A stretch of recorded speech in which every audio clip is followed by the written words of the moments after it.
Welcome back to the Bill Caskey podcast. We are speaking today for episode number 2, our time with Tom Batchelder. You can find more about Tom on LinkedIn. In fact, below the frame here is his LinkedIn address. So make sure you go and follow him because you'll get access to some really good content. He does something every week called Tuesday Tips with Tom or Tom's Tuesday Tips. I'm not really sure, but it's an alliteration of T's. And you should check it out. Every time he does it, there's just a really nice, easy to deploy clip that he does, a little tip. So make sure you do that. Tom, welcome back. Great to be back. Happy to be here. I thought today, since we talked last week about kind of present day sales and what are some things that people need to be focused on and concerned with, now I thought we could move to tomorrow and what does the future hold for business to business? I'm presuming you do mostly business to business, but some business to consumer. Yep. Mostly B2B. Yeah. Okay. Me as well. Let's take a look into our looking glass for the future and say, what do you think some skills are that people will need in the future? And future means maybe 6 months from now or maybe 5 years from now. What are a couple skills that you see are on the horizon that people really need to get serious about? I mean, the first thing that comes to me is getting people's attention, which, we talk about all the time. But it just seems to me like it's harder and harder and harder now to get people's attention. So can you tell a story? Do you have content that's compelling? Do you know how to talk in front of a camera? Like there's a bit of a performance aspect to getting people's attention, but can you do it in a meaningful way? Like the articulating, the presenting, the being in front of a camera, the sharing content, just getting comfortable in those environments where you could before kind of hide and not do that. But I think increasingly you kind of have to, or you get really left behind if you're not.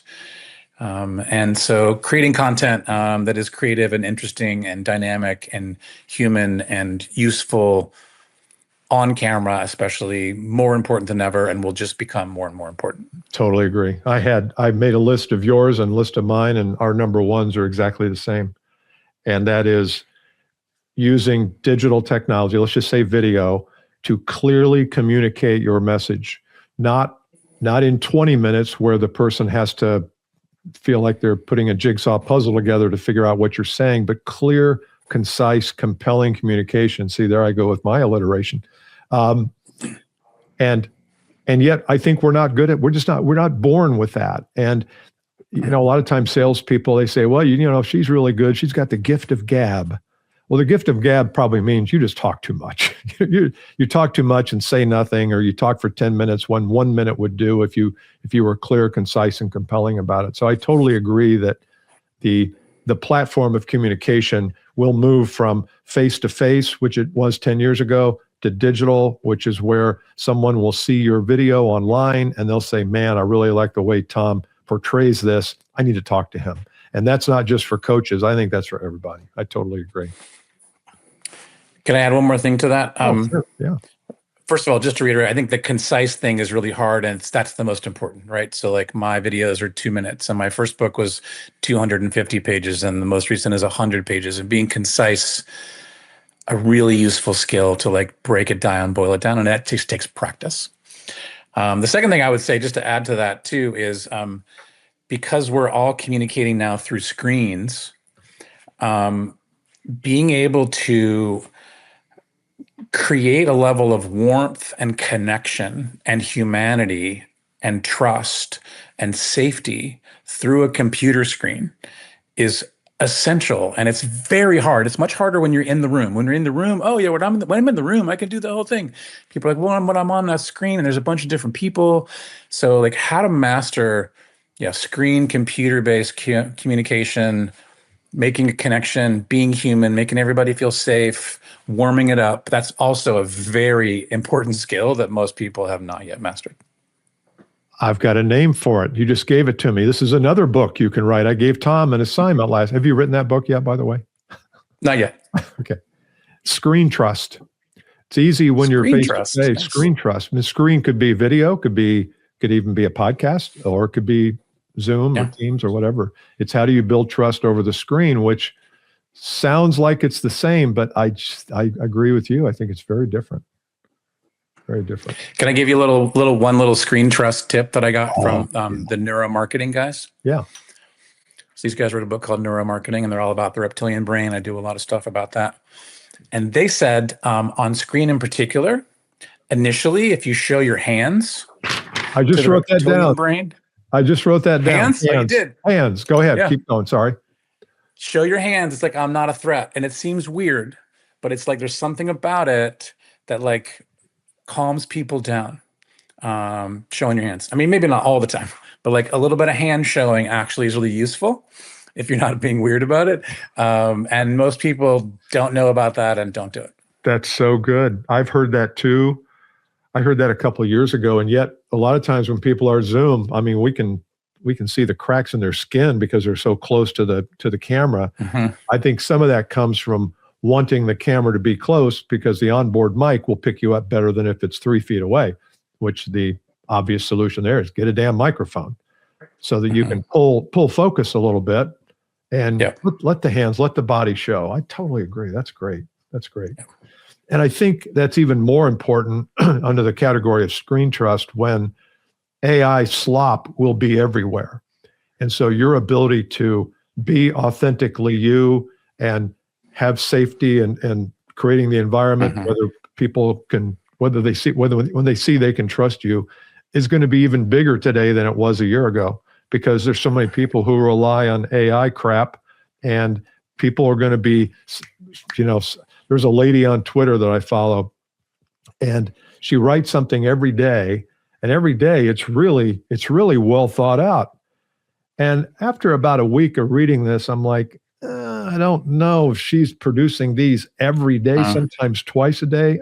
I know it's AI. Now, she's got the AI writer, it's really good, but certain phrases she will say, or it will say, and I'm like, oh, that's an AI phrase right there. So I think our sixth sense is pretty good at picking that up. But if you're authentic and it's just you, it's going to be so much more real and believable.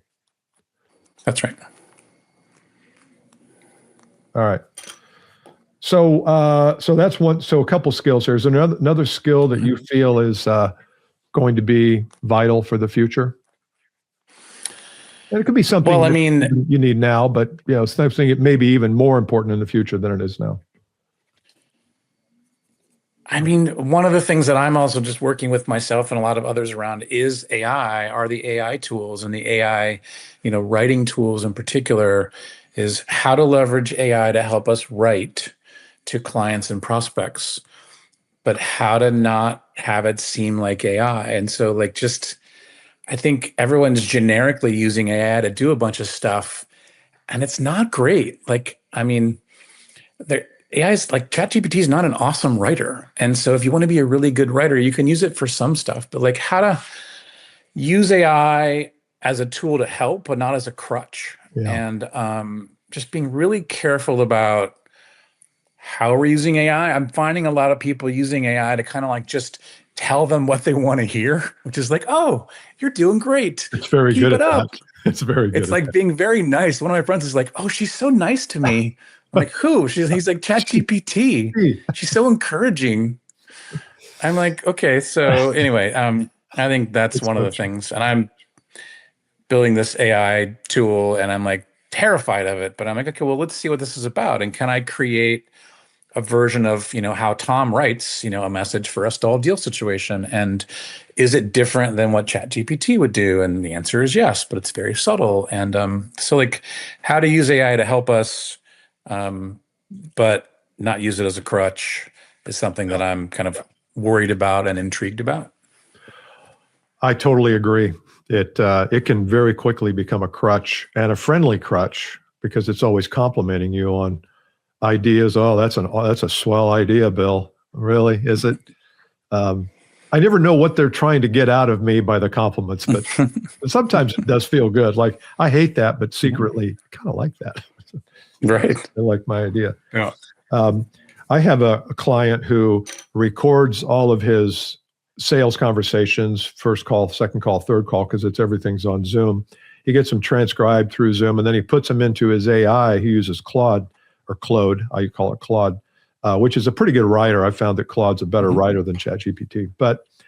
And he gets like 7 to 10 video ideas out of every sales conversation he has. And so if you're looking for content ideas, they're already there. They're in the conversations you're having with your prospects and clients. All you got to do is record it, pop it into a project or a GPT and say, give me the 5 things that we talked about here that I could turn into short videos. And he doesn't use all 5 or 7, but he's always like, man, these 3 are perfect. I never would have thought of that. So at some point, AI is going to be smarter than us. It probably is now, but in terms of coming up with ideas based on transcripts, it's a great tool. Great tool. Yeah, agree. And Claude is the underpinning of my AI tool, and it's definitely a better writer. So I agree with that. Oh, good. Yeah, Claude was kind of nowhere for a while, and all of a sudden it's they've done a great job of marketing. Okay, here's one thing that I think, and I want to get your opinion on this. One thing that I think is the new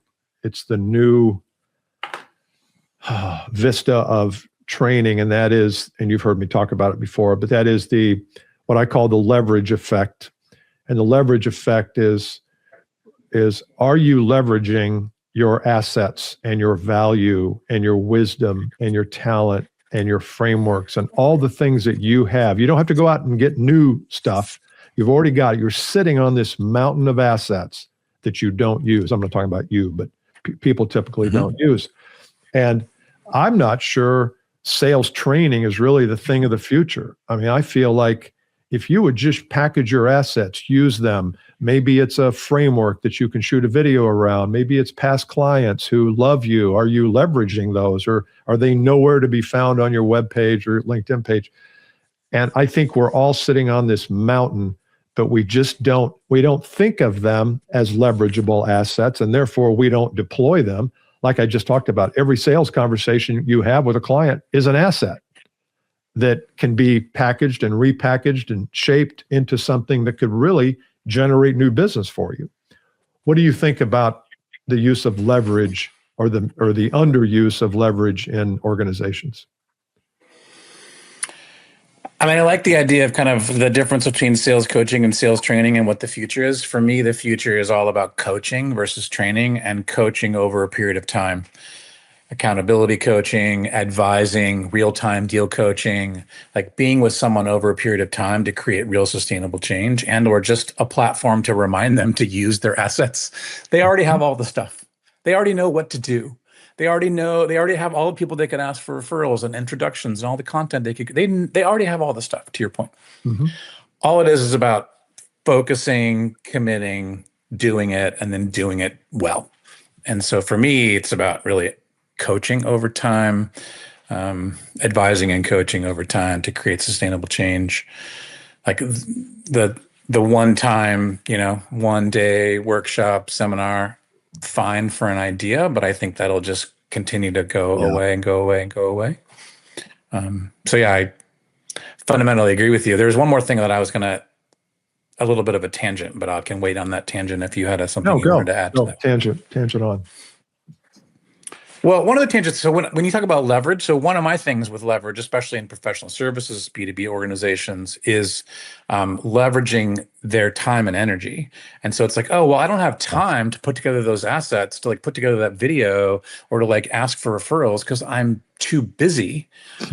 And 98% of everyone that I work with is going to meetings they don't need to go to, is not delegating things they could be delegating, is spending at minimum 5 to 10 hours a week of doing stuff that actually they could have someone else doing for them, or they could say no to free up the time to do those things that you're talking about. So that's one of the things that I also like challenging clients about, because everyone is just busy, but they're doing stuff and going to stuff that they don't really need to, but it's habitual and they can't get out of it.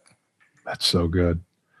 Time is the currency that we use to buy assets and to create assets. And you create enough assets that can save you a ton of time in the future, but it does take time when you have to shoot that video and outline it and send it through AI and get your audio right. It takes a lot of time, but once you have it, I shot a YouTube video here a couple of years ago, and it was on how to avoid the commodity dungeon.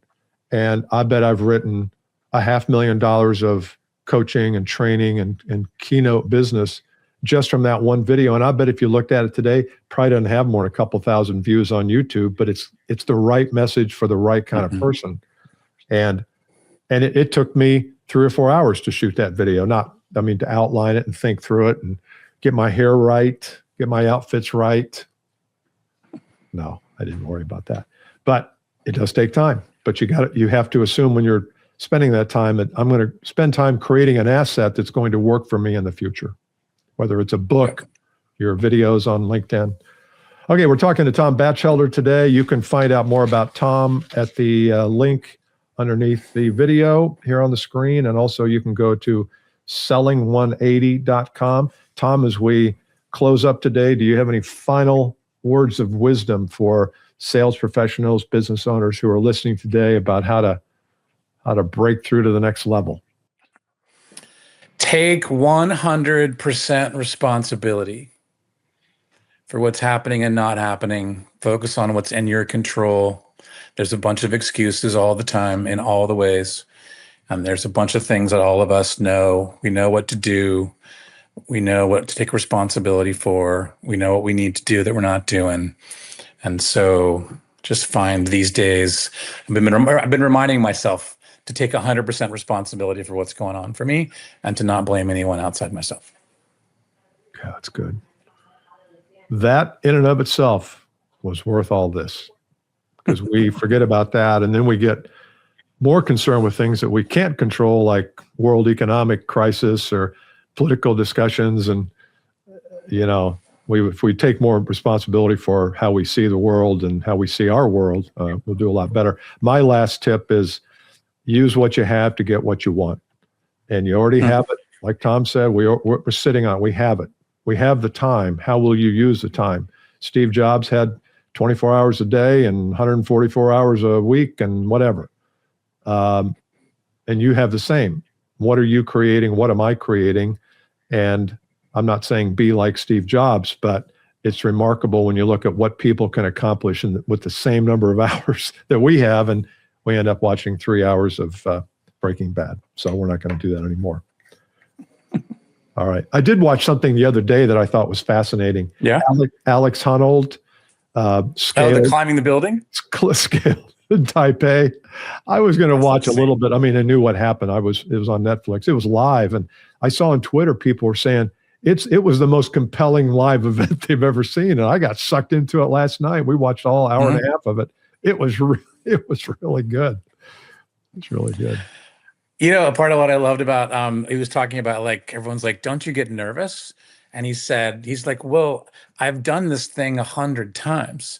And so, yeah, I get nervous and afraid, but by the time I'm actually doing it, I'm no longer nervous because I've practiced it and I know the move and I know what I'm doing. Yeah.